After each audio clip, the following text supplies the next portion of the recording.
ठीक है, तो ये कौन सा चैप्टर है हमारा? Chapter number 4। इसमें हमें सबसे पहले क्या सीखना है कि अकाउंटिंग का प्रोसेस क्या है। ये पूरा चैप्टर हमारा कहाँ से निकला हुआ? जो हमारी अकाउंटिंग की डेफिनेशन है वहाँ से निकला हुआ है, और ये पूरे प्रोसेस को, अकाउंटिंग के पूरे प्रोसेस को एक्सप्लेन करेगा। ठीक है, नोट्स हमारे पास हैं।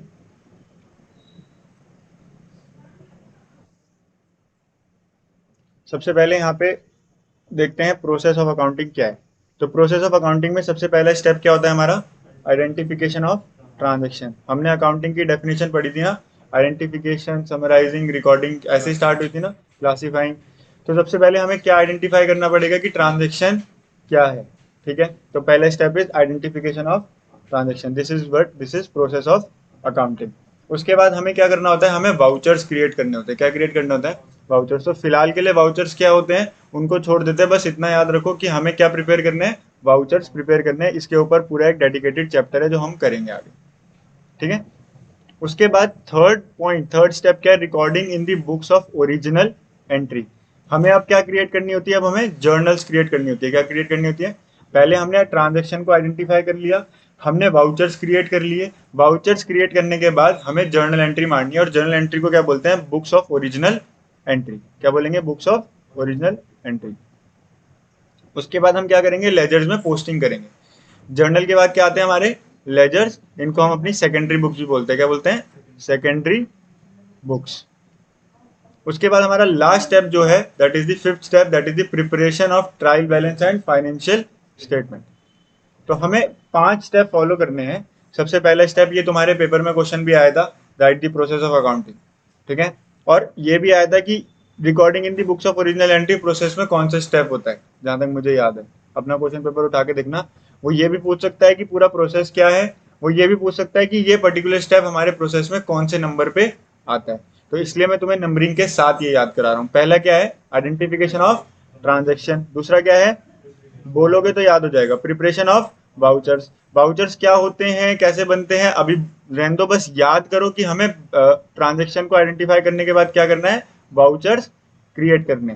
फिर recording in the books of original entry, फिर posting into ledgers, and last में क्या है? Preparation of trial balance and financial statement. ठीक है, जर्नल एंट्री थोड़ा आइडिया तुम लोगों को लग ही चुका है, लेजर्स थोड़ा थोड़ा आइडिया तुम लोगों को लग ही चुका है, ट्रायल बैलेंस का भी थोड़ा आइडिया तुम्हें, फाइनेंशियल स्टेटमेंट भी मैं तुम्हें बता चुका हूँ कि फाइनेंशियल स्टेटमेंट के अंदर हमारी पीएनएल और हमारी बैलेंस शीट आती है।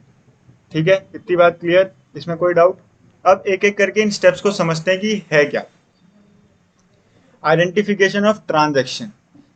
आइडेंटिफिकेशन का मतलब क्या है? ट्रांजेक्शन हमने कल पढ़ा था जब हमने अकाउंटिंग क्वेश्चन पढ़ी थी कि कोई भी ऐसी इकोनॉमिक एक्टिविटी जो हमारी फाइनेंशियल पोजीशन में चेंज लेके आए। तो फाइनेंशियल पोजीशन में चेंज आएगी, दैट मीन्स फाइनेंशियल मतलब मनी से रिलेटेड है। तो पहले हमें आइडेंटिफाई करना है कि ये जो भी ये चीज हो रही है, जो भी एक्टिविटी ये हो रही है, क्या ये ट्रांजेक्शन है भी या नहीं है। तो that is first step is identification of transaction. So the transaction which cannot be measured and expressed in the terms of money cannot be recorded in the accounting. Simple.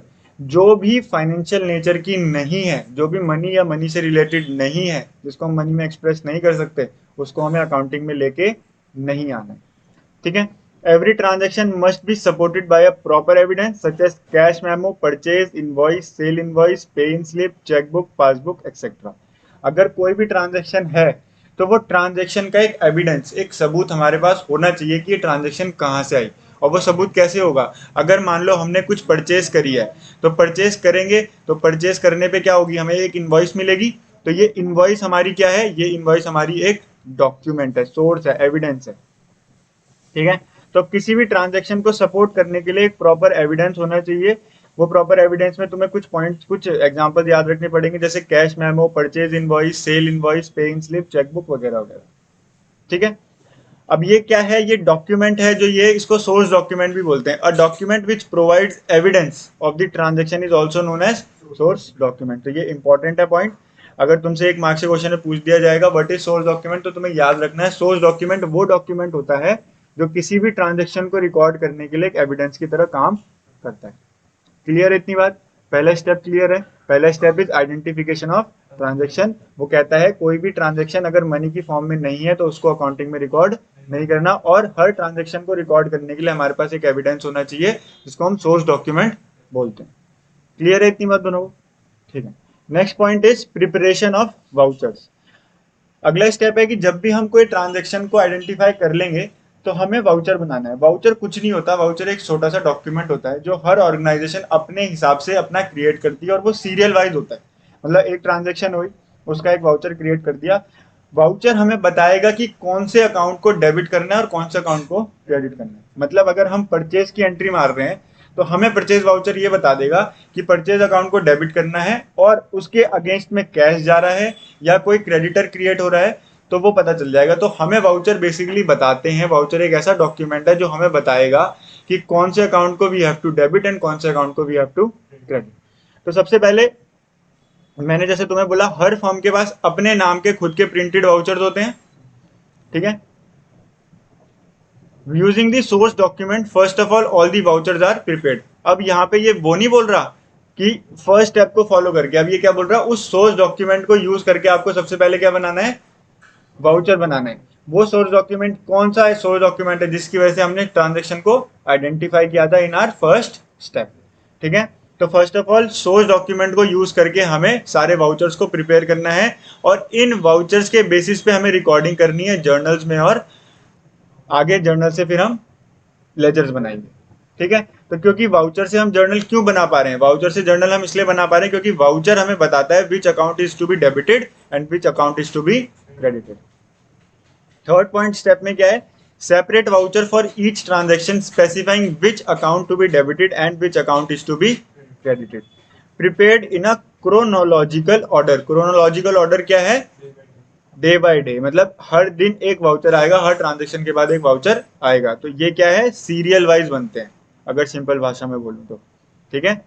First voucher, second voucher, third voucher, fourth voucher, या date wise, आज का voucher, कल का voucher, परसों का voucher, ठीक है। तो सिंपल क्रोनोलॉजिकल ऑर्डर फॉलो किया जाता है। तो second step is preparation of voucher. Clear है, दो स्टेप पढ़े, identification of transaction and second is preparation of voucher. Third step is जब हम वाउचर भी रिकॉर्ड कर लेंगे, वाउचर भी बना लेंगे, तो हमें उन वाउचर से अपनी ओरिजिनल बुक्स में एंट्री करनी है। और ओरिजिनल बुक्स कौन सी होती है हमारी, जर्नल्स होती है, ठीक है। ये बोर्ड पे रीडेबल है journals. Firstly, all the entries are recorded in journal, which are recorded in a chronological order, that is day by day. In big size firm, journals are subdivided into numbers of book called subjournals और special journals, जैसे कि cash book, sales book, purchase book et cetera. अब जो छोटी छोटी forms होती हैं वहाँ पे ज़्यादा ट्रांजेक्शन नहीं है, दिन की 50 हो गई, 60 हो गई, तो हम उनको डायरेक्टली जर्नल्स में रिकॉर्ड कर सकते हैं। लेकिन जो बड़ी बड़ी फॉर्म्स है उन फॉर्म्स में 500, 1000, 1500 इतनी जर्नल्स होंगी, मतलब इतनी ट्रांजेक्शन होंगी, सॉरी। तो डायरेक्टली जर्नल में डालना नॉट पॉसिबल। तो हम क्या करेंगे, सब जर्नल बना लेंगे, या सब्सिडरी बुक्स जिनको हम बोलते हैं वो बना लेंगे। सब्सिडरी बुक में हमारी परचेज बुक अलग हो जाएगी, सेल्स बुक अलग हो जाएगी, परचेज रिटर्न बुक अलग हो जाएगी, सेल्स रिटर्न बुक अलग हो जाएगी। मतलब एक अकाउंट से रिलेटेड हमने एक पूरी बुक क्रिएट कर ली जिसमें हम उसकी सारी एंट्रीज को रिकॉर्ड करेंगे इन दी बिग साइज फॉर्म, ठीक है। नहीं, लेजर नहीं है, जर्नल का ही एक अलग फॉर्मेट है, बट हम जर्नल ही मानते हैं उसको क्योंकि वो सब्सिडरी बुक्स है, प्राइमरी ओरिजिनल बुक्स है। सबसे पहले वाउचर के बाद हम उसी में रिकॉर्ड कर रहे हैं, फिर हम अलग से लेजर क्रिएट करेंगे। This special journal books are also known as subsidiary books. यहाँ तक कोई डाउट? इसके बाद यहाँ पे मैंने एक बॉक्स बना के लिखा हुआ है, the books in which transactions are recorded for the first time from a voucher और a source document are called books of original entry. इनको बुक्स ऑफ ओरिजिनल एंट्री इसलिए बोला जाता है, क्यों? क्योंकि वाउचर के बाद या ट्रांजेक्शन को आइडेंटिफाई करने के बाद सोर्स डॉक्यूमेंट से सबसे पहले हम इसी में रिकॉर्डिंग करते हैं। क्लियर है, कोई दिक्कत तो नहीं? Now comes our fourth step, that is posting into ledger. Ledger में पोस्टिंग करना। जब हमने जर्नल बना दिया, जर्नल के बाद वी नो कि हमें अब हर एक सिमिलर नेचर के अकाउंट, हर एक सिमिलर नेचर की ट्रांजैक्शन को एक पर्टिकुलर अकाउंट में लेके जाना है। वही वाली बास्केट वाला एग्जांपल याद रखना है। हमारे पास एक बास्केट है जिसमें बहुत सारे कलर्स की डिफरेंट डिफरेंट बॉल्स हैं। अब हमें हर एक बास्केट में एक एक कलर की बॉल सेपरेटली डालनी है। हमने पूरी कहानी क्रिएट कर ली, जर्नल्स बना दिए, पूरा भर गया हमारे पास बुक्स। अब हमें उसमें से एक एक लेजर को अलग अलग क्रिएट करना है। तो पोस्टिंग इनटू लेजर.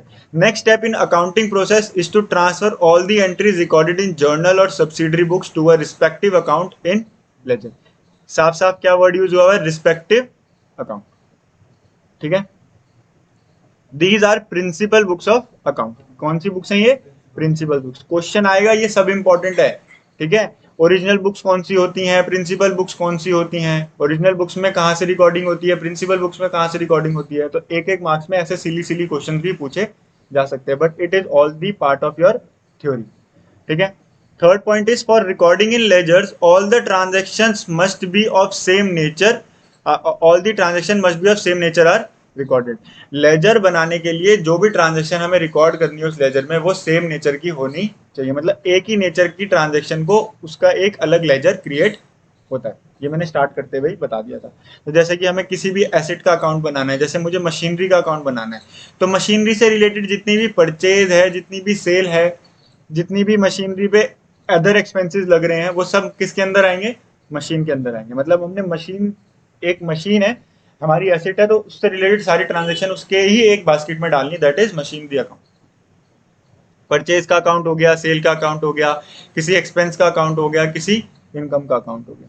अब मान लो मेरा खर्चा है, मैं अपनी फर्म में सबको सैलरी देता हूँ, तो मैंने जितनी भी सैलरी पे करी होगी, वो सारी सैलरी, चाहे मैंने मोहन को दी, सोहन को दी, राम को दी, श्याम को दी, घनश्याम को दी, सारी सैलरी सैलरी अकाउंट में आ जाएगी, क्योंकि वो सब एक ही नेचर की है. ठीक है. जब जर्नल में रिकॉर्ड करी थी तब अलग थी, अब जब हम लेजर में पोस्टिंग करेंगे तो हम सब उसको एक ही हेड के अंदर लेके आ जाएंगे, that is salary account. Clear है? फोर्थ स्टेप भी. तो 4 स्टेप अभी तक हम पढ़ चुके हैं, रिवाइज करते हैं. पहला step identification of transaction, second step preparation of voucher, third step recording in the original books of entry, books of original entry, and fourth point is posting to ledger. जब हम सब कुछ कर लेते हैं, जब हम सारे लेजर्स बना लेते हैं, तो हर लेजर का एक बैलेंस बचता है लास्ट में. क्या बचता है? बैलेंस. एंड दैट बैलेंस की हेल्प से we have to prepare next step, that is preparation of trial balance and financial statement. तो ट्रायल बैलेंस में सारे बैलेंसेस कहाँ से उठ के जाएंगे? हमारे लेजर से उठ के जाएंगे. ठीक है. क्लियर है? Last step in this process is balancing ledger accounts and preparation of trial balance. Her ledger account को हमें बैलेंस करना है, उसका कोई क्लोजिंग बैलेंस होगा, और उस क्लोजिंग बैलेंस को हमें ट्रायल बैलेंस में लेके जाना है. और हमारे ट्रायल बैलेंस का सिंपल सा फॉर्मेट होता है पर्टिकुलर, डेबिट एंड क्रेडिट. हमें यहाँ पे पर्टिकुलर में नाम लिखना है अकाउंट का, और अगर उसका डेबिट बैलेंस है तो डेबिट बैलेंस, क्रेडिट बैलेंस है तो क्रेडिट बैलेंस. क्लियर? क्या होता है trial balance? Trial balance is a statement prepared with a debit and a credit balance of ledger account for checking arithmetical accuracy, कि सब कुछ सही है या नहीं है. और हमने स्टार्टिंग में ही पढ़ा था डबल एंट्री रूल, दैट हमारा जो डेबिट है वो हमेशा किसके बराबर होना चाहिए? क्रेडिट के बराबर. और वही अर्थमेटिकल एक्यूरेसी हम कहाँ से फाइंड आउट करते हैं? अपने ट्रायल बैलेंस. क्लियर है इतनी बात? Trial balance is the basis for preparation of financial statement, trading and P&L account and balance sheet. And जब हम ट्रायल बैलेंस को पूरा बना लेंगे, आफ्टर दैट ट्रायल बैलेंस हमें सारे फाइनल बैलेंसेस को अपने P&L में, ट्रेडिंग में और बैलेंस शीट में लेके जाना है. कैसे?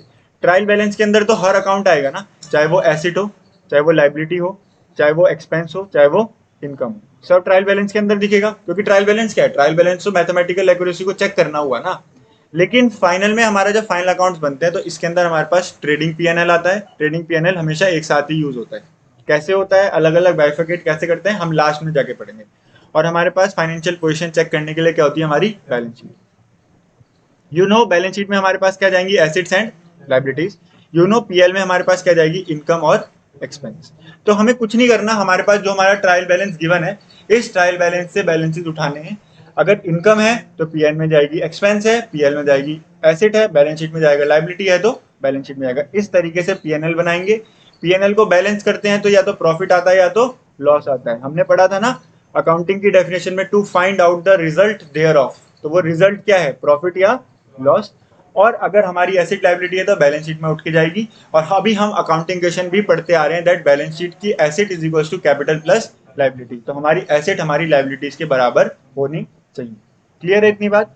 तो ये थे हमारे 5 स्टेप जो हमें फॉलो करने हैं. Identification of transaction, preparation of voucher, recording in the books of original entry, posting into ledgers, and last में preparation of trial balance and financial statement balance sheet. Clear है इतनी बात?